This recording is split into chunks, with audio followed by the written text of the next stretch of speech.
Well, hello. Good evening, everyone, and welcome to Progressively Yours Health and Wellness Podcast. I am Imani. And I am Bernard. Together we are Sankofa Institute for Wellness, as well as the podcast. Whew, it's so good to be here this evening. We have an amazing guest that we look forward to introducing in just a few minutes. But before we get to that, we hope you all are having a wonderful day. And make sure you tell your friends and family about our show and that you subscribe to our YouTube page, Progressively Yours Health and Wellness Podcast. Our numbers are growing and we're very excited about that. We want it to happen organically and truthfully. So with that, I'm going to turn it over to Bernard. Thank you. We're so delighted, as Imani has said, that you are here with us tonight. And it is our ritual and tradition to begin our show by welcoming and inviting the ancestors to be with us. And you're free to participate in this if you like. If not, you don't have to. So the way I like to do this is I like to invite each of you, if you are somewhat comfortably seated, to just take a moment to begin to decompress before we get into the show, get centered. And I invite you to take in 3 cleansing breaths. I like to refer to them as in and out through the nose. That generates a little heat, but it also gets you settled and forces the air in and out and stimulates the nerve centers in our brain to calm down. So 3 breaths in and out, deep and full, as we settle in, as we welcome the spirit of the ancestors to be with us, to guide us, as they give us permission to do so. We don't worship our ancestors. We do pay homage for who they are in our lives, who they have been in our lives. Join us now.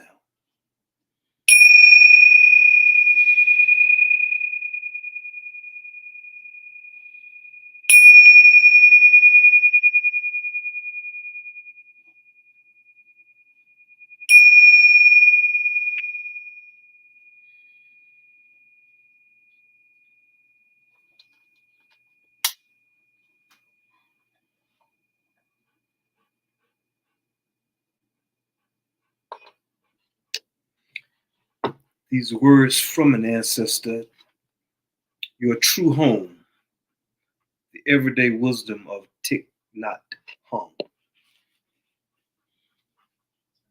Number 73, the anchor. There are many ways to come back to the here and the now, and to touch life deeply. But they all involve mindful breathing. If we are anchored in our mindful breathing, we can practice anytime. Otherwise, we risk missing our lives that are lived in the here and the now. The anchor is the breath. Ashe. Ashe. Namaste. Namaste. Amen. Amen. Mindful breathing is so very important. Most mornings, I'd say at least 4 or 5 times out of the week, I participate with a group that practices what we call sky breathing. The group is Art of Living Foundation.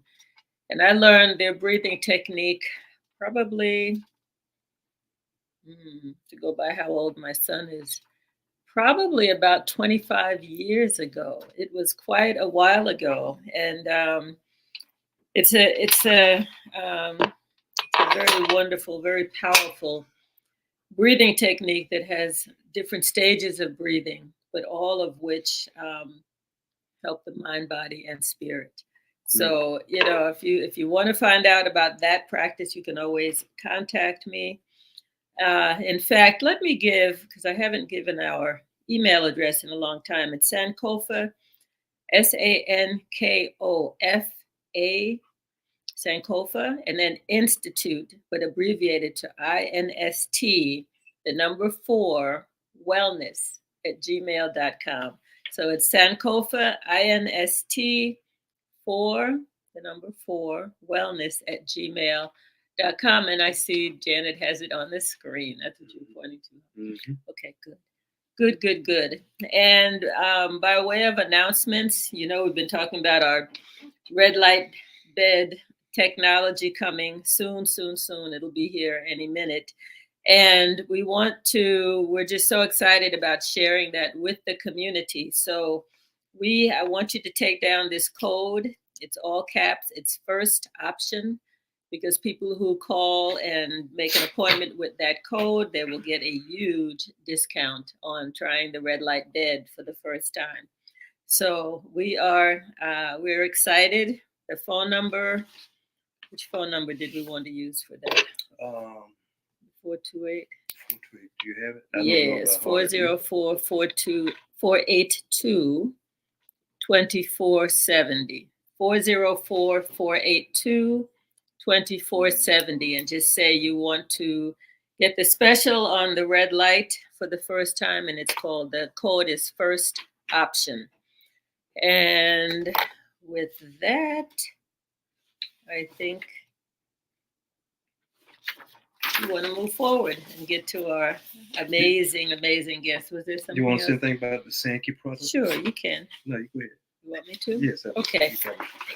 The other thing that we have been sharing far and wide are these wonderful Sankey products that are based on postbiotics. You all know about pre and probiotics. Well, the postbiotics are like the highest level of bacteria support for your digestion and for cell wellness and development. And you can actually get a free sample of these Sankey products if you go to My Sankey Global. That's my SANKI Global, all one word, mysankheyglobal.com/Sankofa/sample. So if you go to mysankheyglobal.com/Sankofa/sample, you will get a free sample. I believe you just have to pay for shipping. Yeah, and I would just add, as someone who's been using the products for a few weeks now, that this is some of the most powerful biotics that I've experienced. Not only does the Sankey help with in the microbiome in our gut with the high levels of bacteria, good bacteria that it produces, but it also produces increase in energy. And I test this out when I exercise each morning pretty strenuously. And I can tell, for example, this morning when I did spin, and usually it would take me about 45 minutes to get at the 15-mile mark. Last week and this week, last week was 44 minutes. This week was 43. And I still had good stamina to do yoga afterwards. So there's some very, very good products that we are strongly supporting and want to invite you to check out the samples. Get your free sample today or tomorrow. Anyway, put in your bid for the free samples. I don't know if they're going to be doing them forever, but for right now, they're available. So moving forward to our wonderful guest. This gentleman, I've known him for many years, probably about I don't know, probably about 20 years. Time goes so fast. And when I first met him, I said, you're like a brother from another mother, because he just reminded me of my family. And then I found out that he was also Jamaican. And I'm like, we must be related. I still hold that we may be related, Brother Jah Sun. He is the Minister of Holistic Wellness, Culture, and Environment, Baba Jah Sun Bey, from Love Ankh and Third Eye Visions Unlimited.com. If you are ready for lifting of the veil, the Universal L.A.W, eating the light and shine, oncology, all of these terms are, what is it?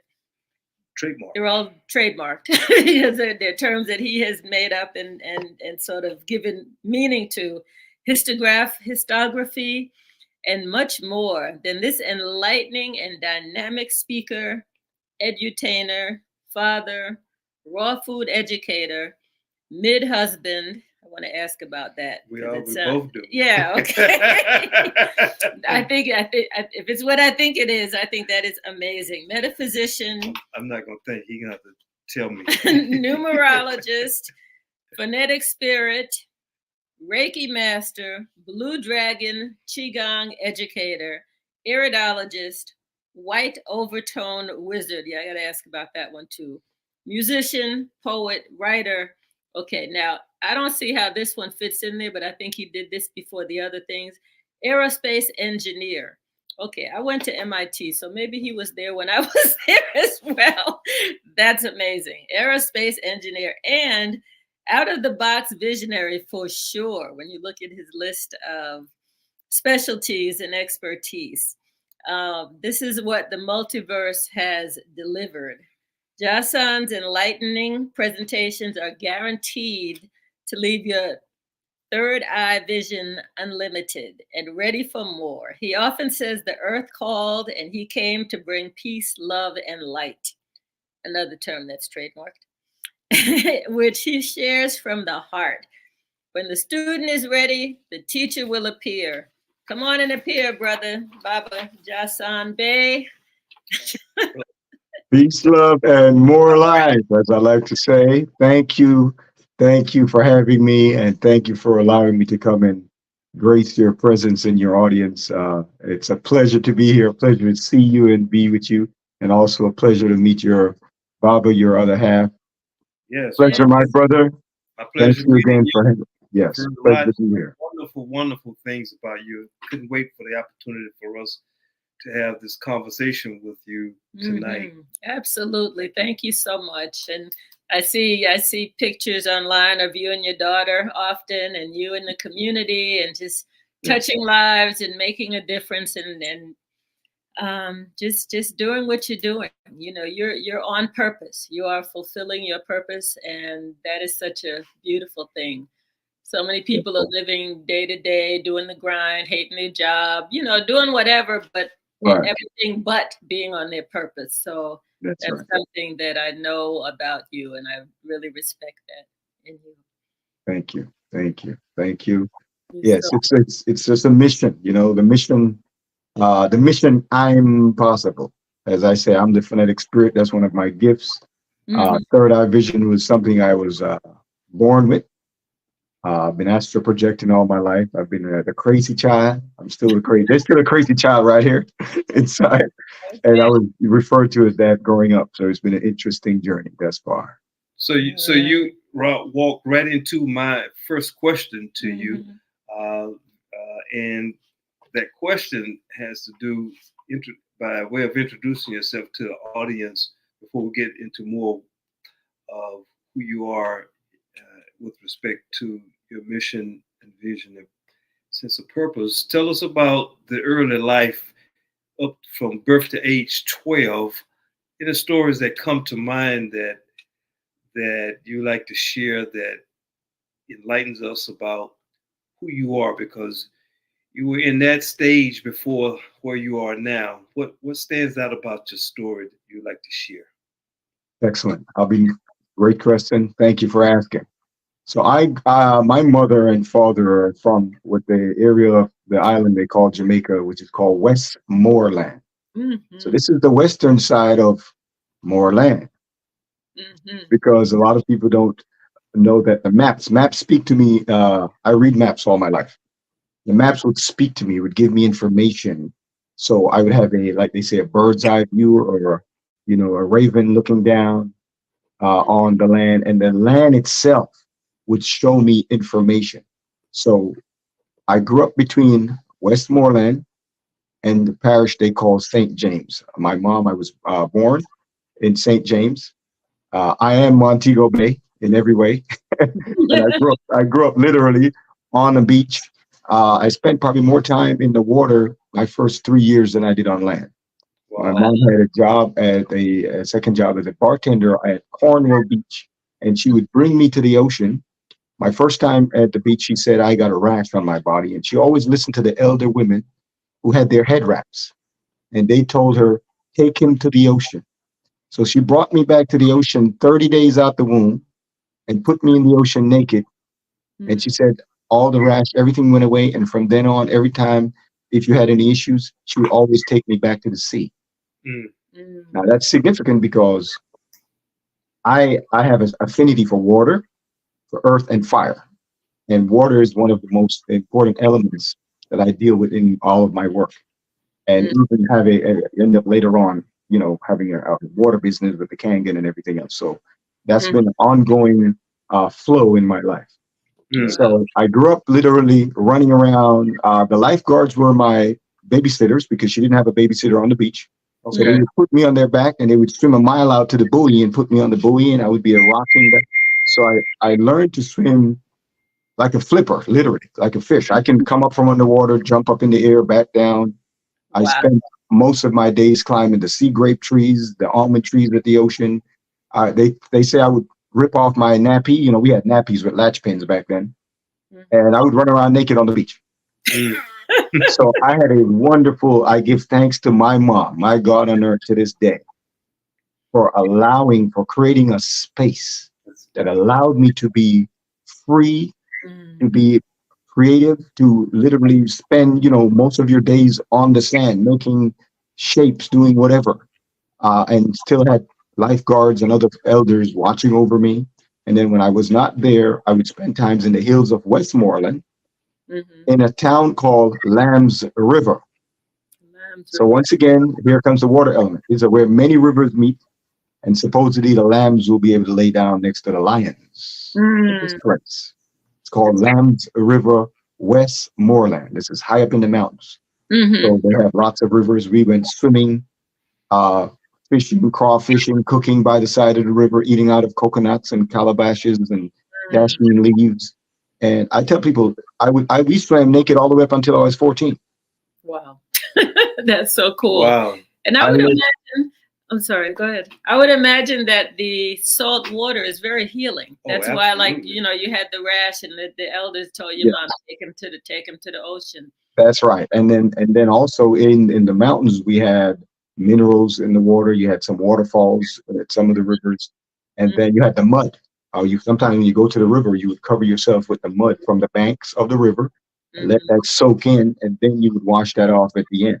So we also had minerals and other healing properties from these very powerful rivers that were very lush tropical areas of the mountains. So the water element was very clear there.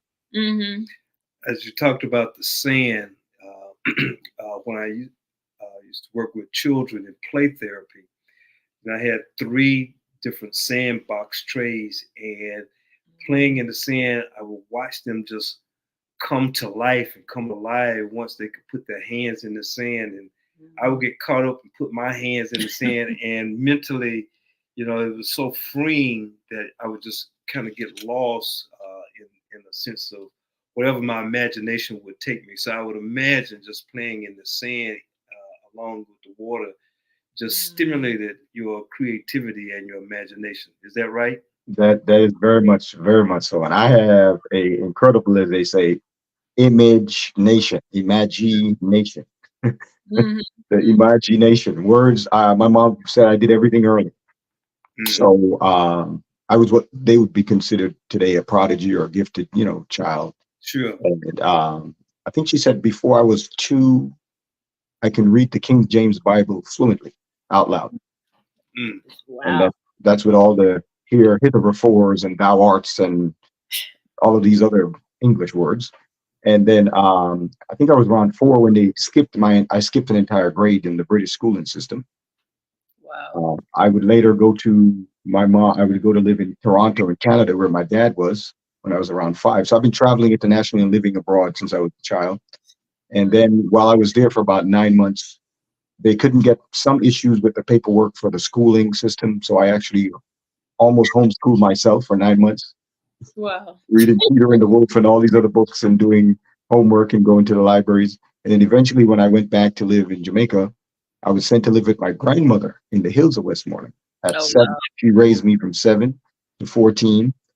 We didn't have any electricity, no running water indoor. We had you have to catch your water from the roof, the rainwater, or from the public tank, and raise all your own animals, grow all your own crops. So that was another 7, from 7 to 14. So my life is in significant 7-year cycles.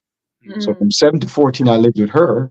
And then at 14, I landed in January of 87 in New York City. Wow. In the Bronx? No, in the Brooklyn. We were in Brooklyn, yes. Nostrand Avenue and Sterling Street. Oh my goodness. And that's how I ended up in Wingate High School. And I took the ministry.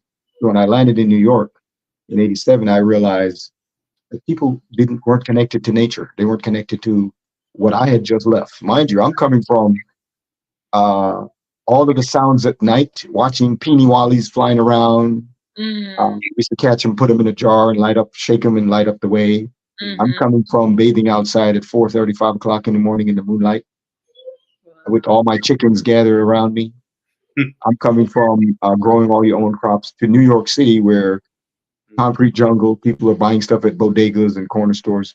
So the first 6 months I did a survey and I realized people were lost. And in about May, June of 87, I took my ministry to the street, educating people about health and wellness. I've been doing that in these United States ever since. That's amazing. Where do you live now? I'm in Florida, Orlando, Florida, Central Florida. Oh, okay.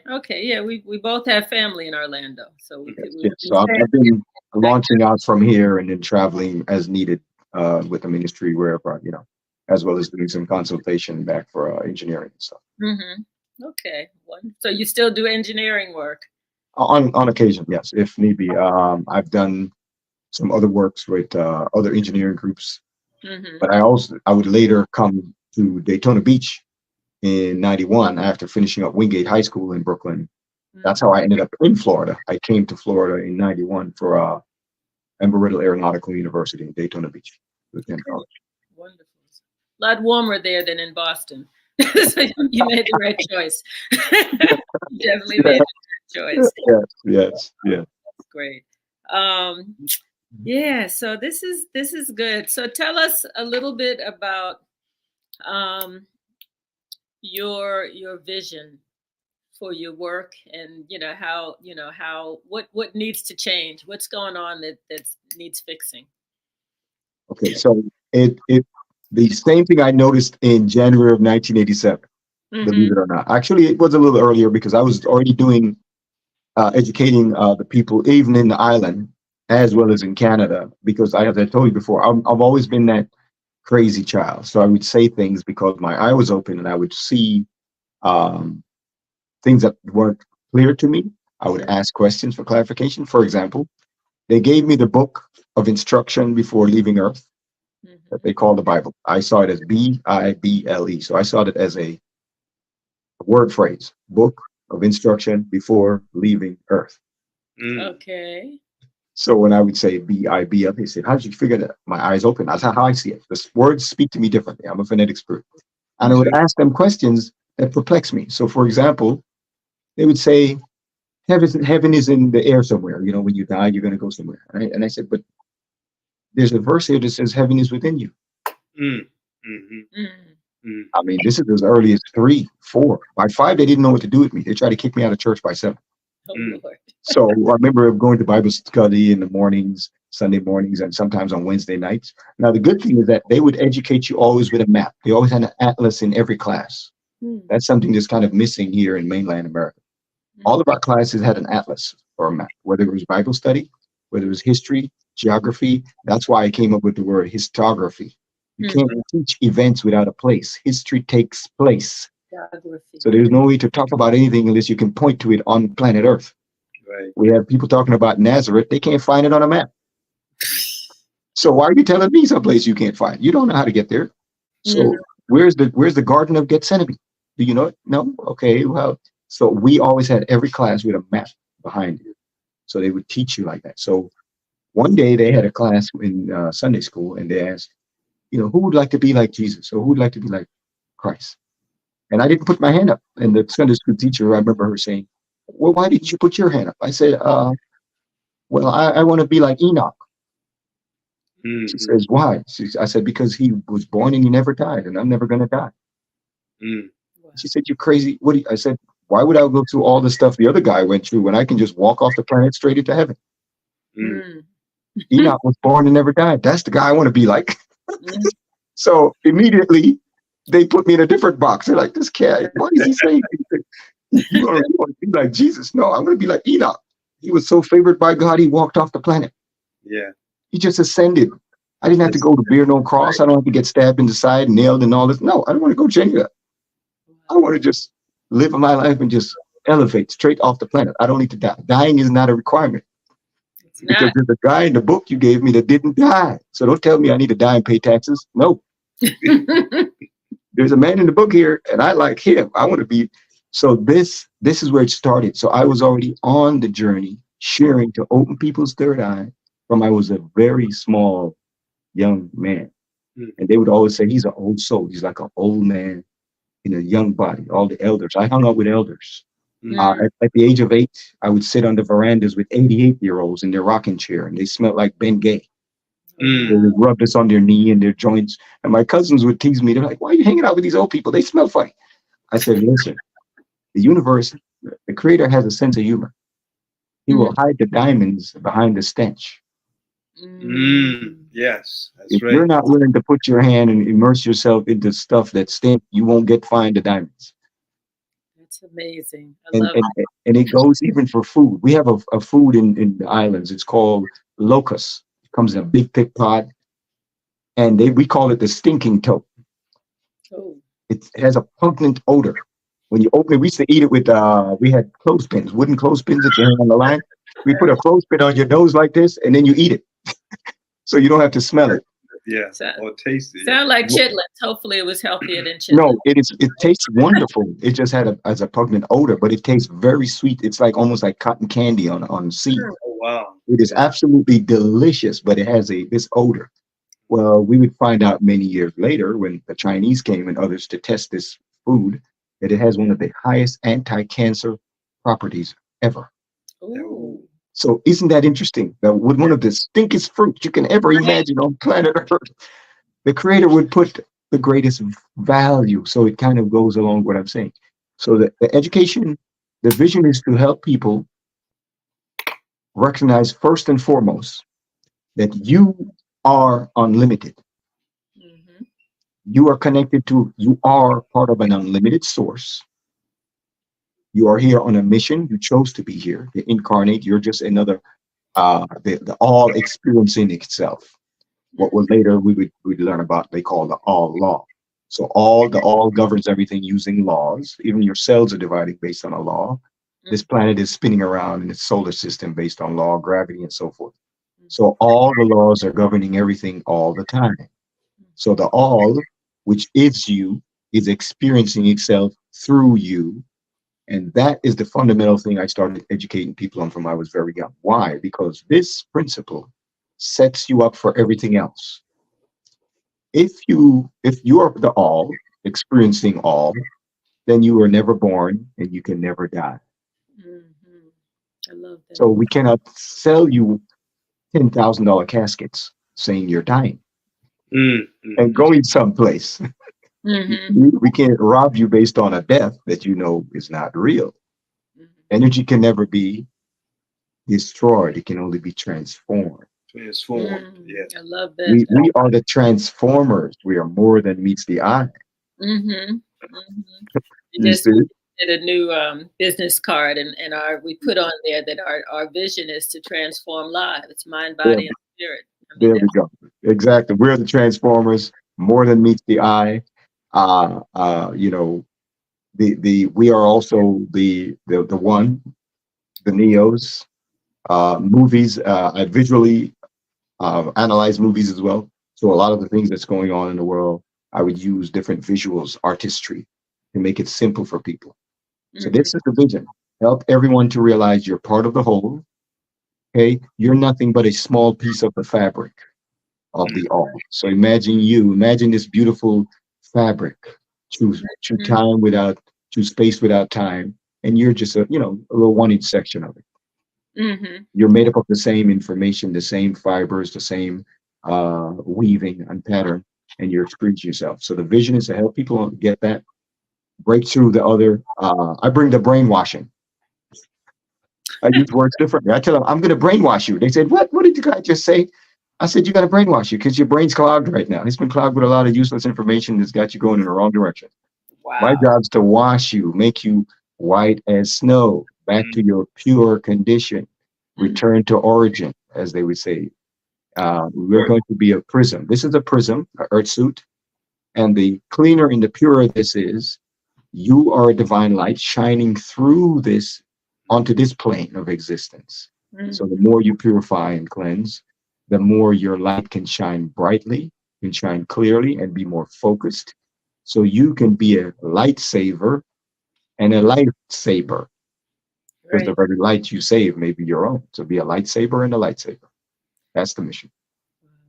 Talk a little bit about diet and how that fits in with, I mean, clearly it does in terms of cleaning and cleansing and being more pure and being more wholesome. Excellent. Excellent question. And as a phonetic spirit, I'm playing on words. So years ago, I said, I don't have a diet. I have a live it. I love it. Right. What do you mean? I said, I don't want to. I don't want to die it. I want to live it. Live it. Yeah. It makes sense. I don't even want the die in there. I tell them, take the word. We're going to replace die with live. I love that. So I usually use smoothies, for example. I'll start off with it. I have smoothies every day. I want to transition to a raw diet. When I was meditating years ago, and the question came to my mind: what are we doing differently on the planet that nothing else does on the planet, no other species? And the answer came immediately: you're the only species on the planet that cooks its food. And the bulb just came on. I went, what? And I tried to find an example of something else that cooked food. I couldn't. So 7 days, I didn't transition, and I went raw. Because I've been raw I went raw for 2.5 years straight out of the 21 years that I've been plant-based. I'm still raw many days. We're doing a raw challenge. Most days I'm at raw or maybe 80% raw, 20% cooked or blanched or something of that sort. And that put me on a journey of learning myself, learning my systems, how to balance out my inner biome that you were mentioning before, your inner ocean, your probiotics or your postbiotics, which you mentioned earlier, which is very important. And it taught me a lot about food combinations. And I was then able to share that section of my journey with the people to help them change from all of the so-called foods that are not foods. Most of it is called foods. It's there to fool you. It's not a food. Yeah. You might as well chew on some cardboard. You might get more nutrition out of the cardboard with less minerals. So it's very important not to engage in a contract where you walk away the loser. When you sit down to engage a food, on your plate, make sure it's a contract that's mutually beneficial. Make sure what you're taking in is bringing you value and not bringing you harm. We have to get back to the natural foods, things that are coming from nature that has not been messed with by man, that have not been genetically modified, added all of these different chemicals.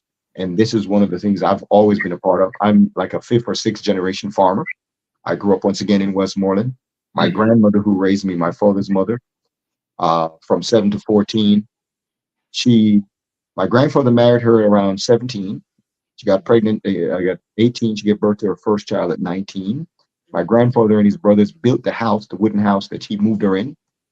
Because when he went first to ask for a hand in marriage, her dad was like, "Where are you going to put my daughter when you move her out of my house?" So he left and went and built a house, an entire house, wooden house, and then came back and married my grandmother. He moved her into that house.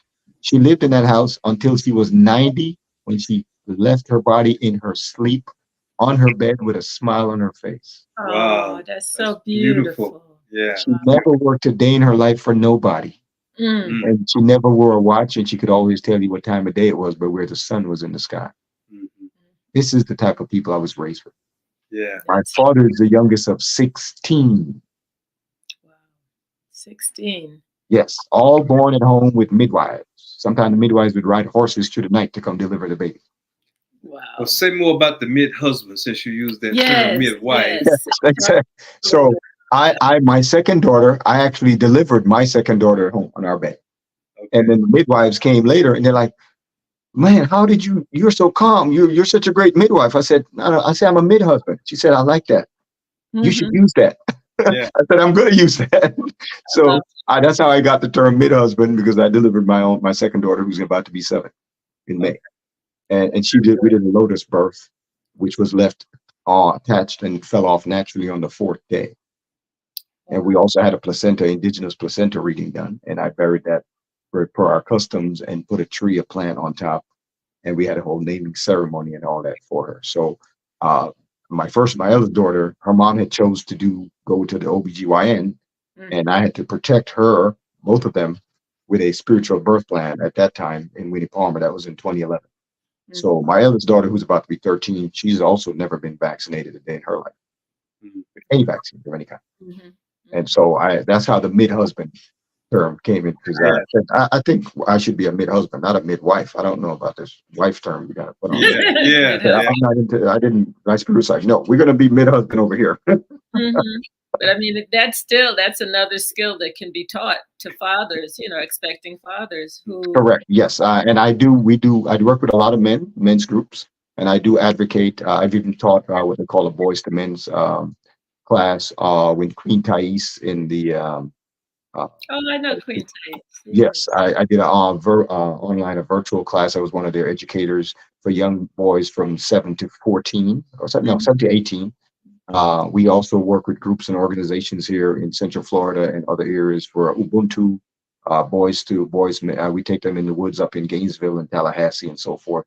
Spend a weekend with them. So I work with a lot of Babas in the community, and that's something I advocate for. We need to have more boys to men programs, boys to men rites of passage programs to teach them how to become proper men and what they need to go through. And so I've been a part of several groups in many states dealing with those programs as well. I think that's so very important, because so many young men are not getting what they need in terms of their development. I mean, a lot of the girls aren't either, but but we need folks to really be introduced to their power, in terms of kind of understanding who they are and what their potential is. Exactly. And a lot of the raw pair, is two lights are better than one. The raw pairs, a lot of the raw pairing or the raw pairing that needs to happen is the unit, the family unit, which is very important. Having strong men, but proper men of character in the home around a boy or a girl is crucial. Even the studies say that, not having a good father figure in your life, even if they're not physically in your home, they need to be in the community. So when we're doing a lot of these Ubuntu Boys to Men programs, we'll ask the single mothers, the women who don't have a father around for their children, to drop their children off to us for the weekend, or so we can take them on these rites of passages as well, so that they can see what it's like to spend probably a whole weekend with nothing but men. We put them through all kinds of. We have master teachers of capoeira. We have people who are into defense, and they get exposed to different things throughout the weekend. As well as some weapons training and so forth. I like that. Very good. Do you have some slides that you wanted to share with us? Yes, so I would love to share one of our smoothie slides, for example. This is something that's a crucial part of my daily regimen. And this particular one here, I was showing some raw, locally grown arugula. We had some kale. This is fresh aloe. And when it's grown without any chemicals, all you have to do is take the little burrs off the side, wash it thoroughly. And I use the entire plant. I mean, the outer skin and everything. It's blended in. The outer skin? I didn't know you could eat the outer skin. Oh, yes. Oh, yes. And I also use the sister plant to this, which is the cactus, which we call the tuna as well. So sometimes we blend that. We may use some moringa powder, like in this example here, or we may use some chlorella or different types of what we call plant-based proteins or just grains. And we use this one has the Kangen 9.5 alkaline water in it. With the apple, and in this case, instead of a banana, I actually used a ripe plantain.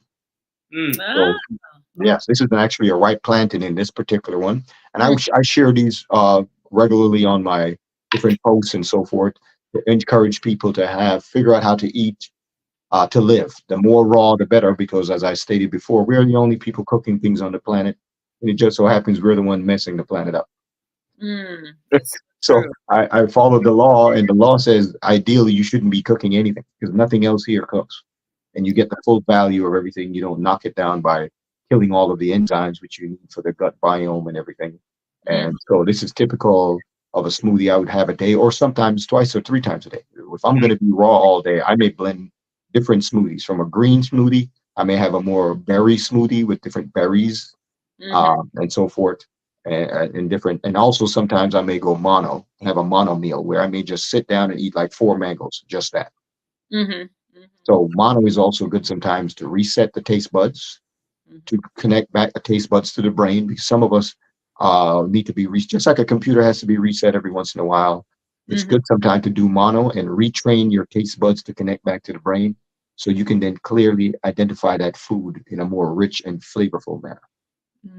So this would be an example of a smoothie day. Now for fitness, I wake up every morning. We can go to this fitness. That's why a lot of people are surprised that I can still do a perfect handstand and hold that and count to 100 on each leg. This is part of my movement system. Flexibility is key. I learned that very early. I was what they call double jointed as a child growing up. I can jump ropes with my hand without loosening my hand over my back and shoulder.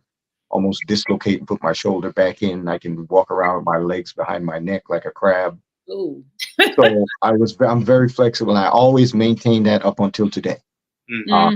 Bamboos, I learned something from hanging out in the bamboo fields and walking around the bamboos. We had hurricanes come through, and most of the bamboos never broke down. Because I learned from bamboo that he who bends does not break very easily. So learn to be flexible. It's almost like water. You can take on the shape you need to be successful at any task. So flexibility in the body is almost remaining in your fluidity. It's almost honoring the 75% water that's supposed to be in you. And so I always stretch, even as an athlete growing up. I value stretching and do it every time. About 3-4 times a day I stretch in the morning, part of my routine. I combine Qi-Gong, yoga postures with calisthenics. That's my combination. And then balance is crucial for me. So I do a lot of one leg stands or different, do a lot of different things to challenge your balance, your inner ear. That's good. And we practice hot yoga, and there's some balancing in that as well. That's right, exactly. So it teaches you how to also focus, focus, and then the shapes that you need to take on to be able to accomplish the task. So that's a fitness example. And then, of course, part of my healing journey, I've always been into music, frequency, sound, vibration, whether you're speaking it from the Vox, poetry, spoken word, or playing. So I've played instruments all my life. The drum was my first instrument. My mom would say that when she had me outside sitting in my nappy, I would take the pots and pans and spoons and knives and forks, and I would make music using items from the kitchen. And she said, I never had to worry where you were as long as you kept playing. I knew you were safe. Wow. She said, when you stop playing is when I worry. I would be like, where did he go? I didn't have the music had stopped. So that meant a lot for me. So music is part of my safe space. Music is where I go when I need to retune myself, along barefoot on the grass with my drum or my. I love when you played the bells earlier. I have a silver bell that I ring here. You know, silver bells. Oh yeah, you know, we they have special meaning. And so I've been a drummer. I've performed live on many stages all over the world. In Westmoreland, Lambs River, I was the youngest drummer they had for the Sunday service. At 11, I played an 8-piece drum set. They made me the official drummer at 11. Oh wow! That's So cool. I was playing, and so this is one of my djembe drums. This is a water djembe. My first daughter, my eldest daughter, actually picked this drum.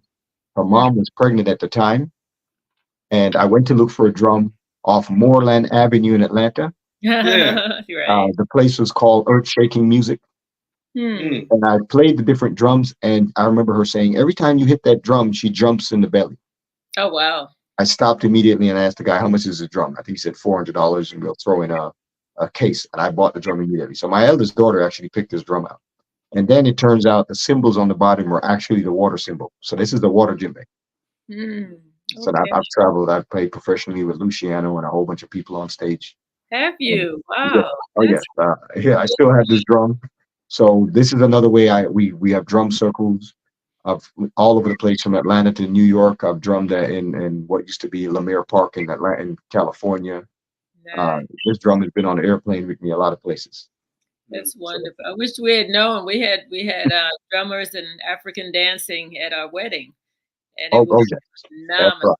I have to show you the video at some point. Oh yeah, that's wonderful. And then, of course, as I've always traveled all over the world, helping people, I've vended and attended many events. This is an example of one I just recently did here with the Nuapian Nation in Orlando for a survival preparation, and they invited me to come and speak to share the holistic side of survival. And they were interested, very fascinated to some of the stuff I mentioned about how you can become an ultimate warrior when you go raw, because you can survive in the woods much longer when you don't have to look for fire or wood to cook anything. So true. I said, a lot of your energy that you spend in day gathering things to cook, I don't even have to gather a firewood, except maybe to keep me warm if I'm in a cold environment where it's going to freeze at night.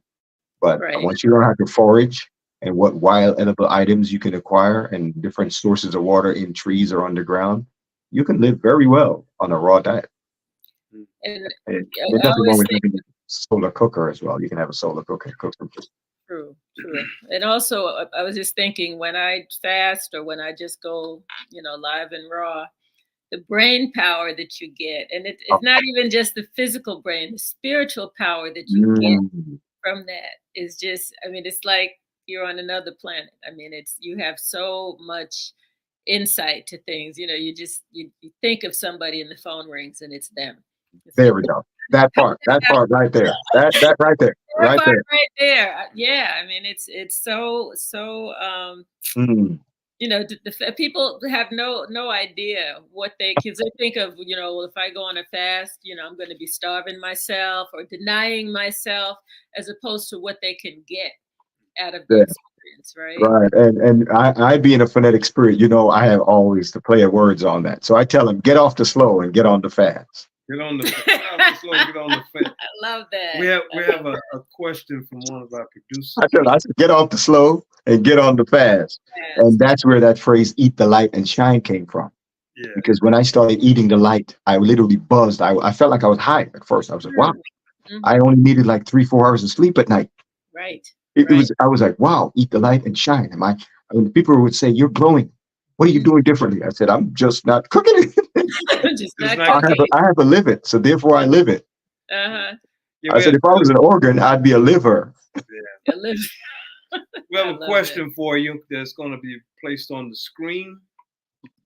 This says, this is the first time I've heard about eating your sign. I saw the products on your website, Baba Jah. Please talk about this. My birthday is this month. Taurus, sulfate of soda. Right. Okay, excellent question. Yes, one of the reasons I added, for example, New Body Products. Dr. Paul Goss, who I got my certification from my Iridiologist group, one of the foremost Iridiologists.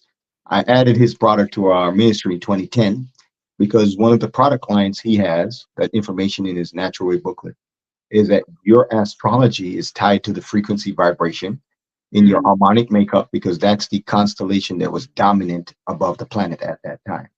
So the very DNA coding has frequency that's linked to your astrological sign.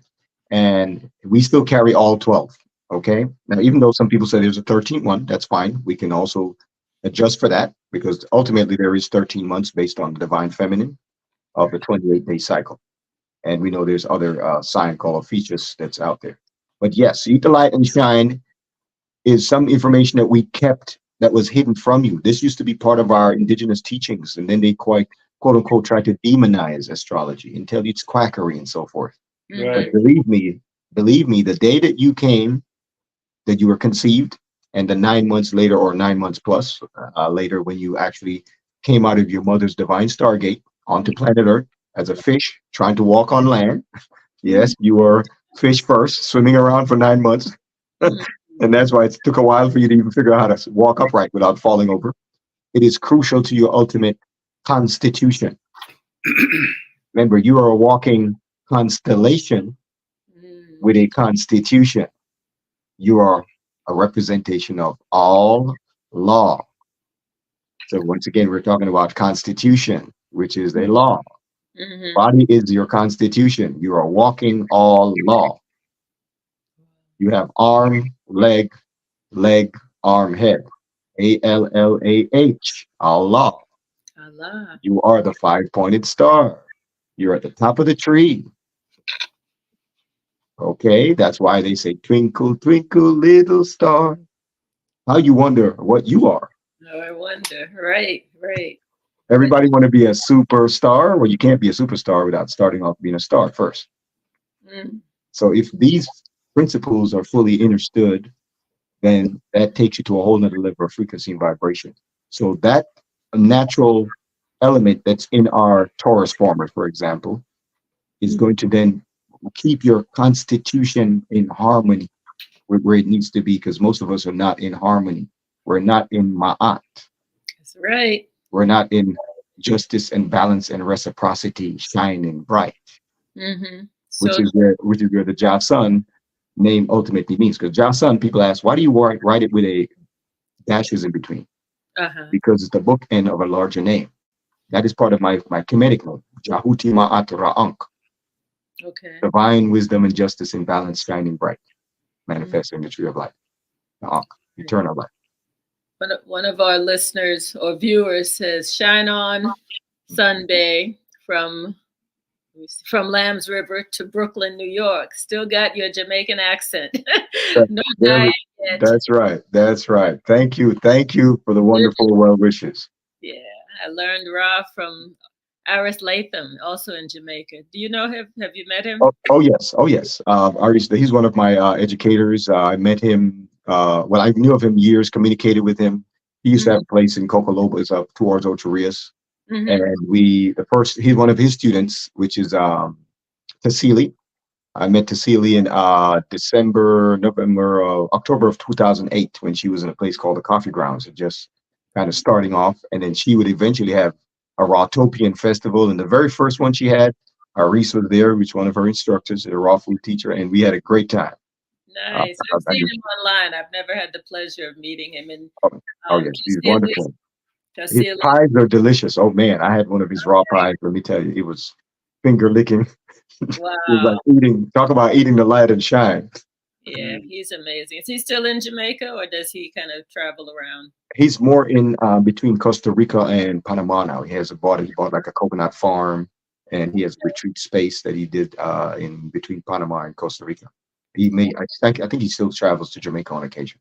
Okay, all right. Yeah, we've been talking about going to Costa Rica. We just haven't been there yet, but I've heard a lot of good things about it.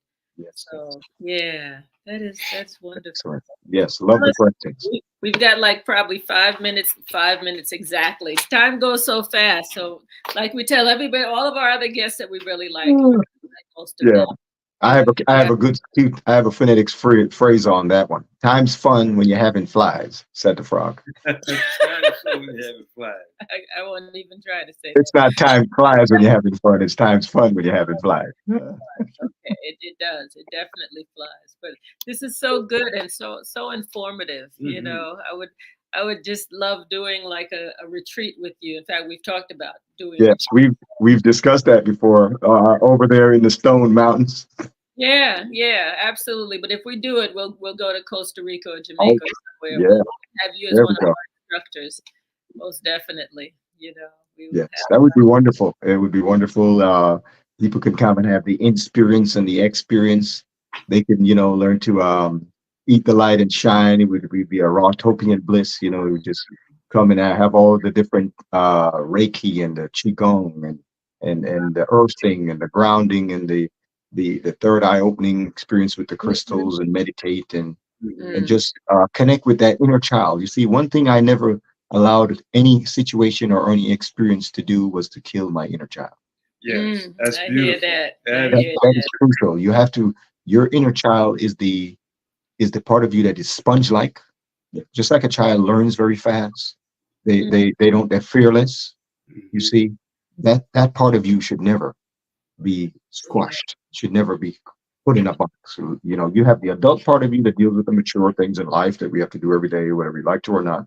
And just as equally as important to maintain that ma'at, you need to have that inner child.